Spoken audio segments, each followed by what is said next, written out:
Nakakaloka. Nandito na ako. Kaya ko to. Dito ka na mag-aaral, JJ. Higher Value International High School. Taray ng pangalan, ha? Kaya mo to. Guys. Naku, kaaga-aga. Iniinggit na naman ako ng TikTok. Honey, just wanted you to know that you are the best thing that has happened in my life.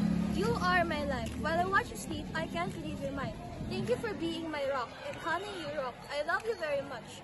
Honey, grabe. Ang sweet naman ni Rico yan. Sige na, papasok na ako. Tama na TikTok. Teka, ang laki naman ito. School na to.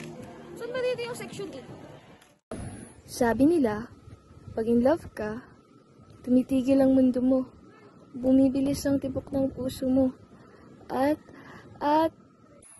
Oh, Diyos ko, ano ba naman? Tabi! Gangster!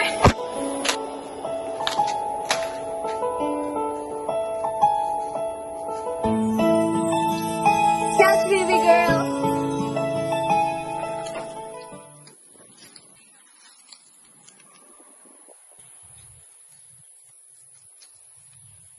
Hello, love letter! Dito kayo yung section E. Teka, kamaling room to ah. Hi! Transferring ka? Oo, transfer ako. Kaka-transfer ko lang eh. Dito pa yung room ng section. Kakakilig! Bakit? Binigyan ako ng love letter. Eto, basahin ko. I just wanted you to know that you are the best thing that has happened in my life. You are my life. While I watch you sleep, I can't believe you're mine. Thank you for being my rock. And honey, you rock. I love you very much. Love, Kenji. Teka, wait lang din ha. Familiar yung love letter niya na. Wait lang. Parang nabasa ko na kasi yung kaninang umaga lang. Wait lang. Parang may similarity kasi. Kasi kanina nag-TikTok ako. Tapos, nakita ko ganito. Di ba? Pareho lang. Hala, ako nga. Okay na, tas...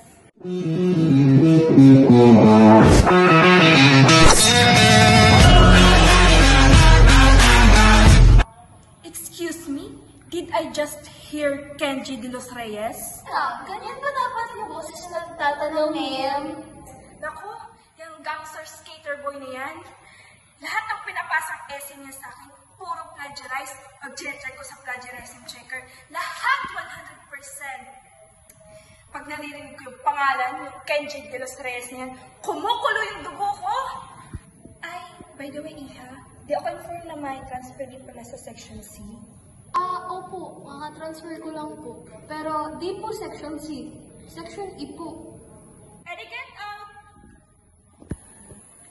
Ay, salamat. Makakapag-snack na ako nang wala yung mga ulupong mental. Pero, teka, ba't may tao dito? Kenji, hindi yun. Hindi ganon. Ano? Kenji, hindi mo ba talaga naintindihan? Na ano? Yung totoo. Ano? Na i-reject kita dahil plagiarize yung love letter mo. Wow! Bakit? Ikaw ba hindi? Di ba gumagamit ka din ng meta-e sa mga pinapasa mong essay? Sus! Huwag ako katinang! At least pinaparaphrase ko naman. Teka, tama naman yung pinaparaphrase ko naman eh. Saka, hindi kagaya mo nagbigay ka ng love letter na to and from lang yung binago mo. Saka, sige na, alis na ako. Wait lang ha, kasi kakain pa ako. Bye-bye! Ay, wait lang. Yung love letter mo, hindi galing sa puso mo. Galing sa puso na Rico yan. Sige. Finally, siguro wala namang tao dito or ulo ko or dalawang couple na magdrama. Kaya makakapag-snack na ako ng payapa. Sigaw lang siya. Ay, daming gagawin. Naku, suko na ako. Mimeta AI ko na lang. Guys, bad trip. May tao na naman dito. Teka, ate. Anong narinig ko mag-meta AI ka din? Magpa-plagiarize ka din ba katulad mo kayo din sa Reyes na yun? Sino man yun? Excuse me? Sino ka ba?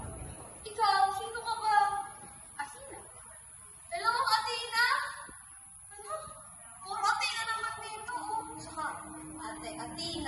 Number 2, kung magpa-plagiarize ka, pag chinek yan ang teacher mo sa plagiarize checker, 100% yung lalabas dyan, mapapahama ka pa. Yung sabi ko sa'yo. Inasanay na kasi akong mag-AI lalo ng pag-cramming. Saka hindi ako marunong mag-prevent, like avoid na makapag-plagiarize ng gawa ng iba. Alam mo ba, maraming ways para makapag-avoid ko ng pag-plagiarize. Like, pag-simple pag-cite ng sources, paggamit ng quotation marks, saka, kung kukopya ka ng gawa ng iba, make sure, nag-credit mo naman yung gumawa. Saka, pag mag-meta AI ka, okay lang naman. Pero, make sure, gamitin mo yun wisely. Hoy!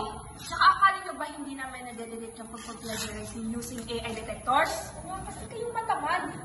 Hays, alis! Dadaan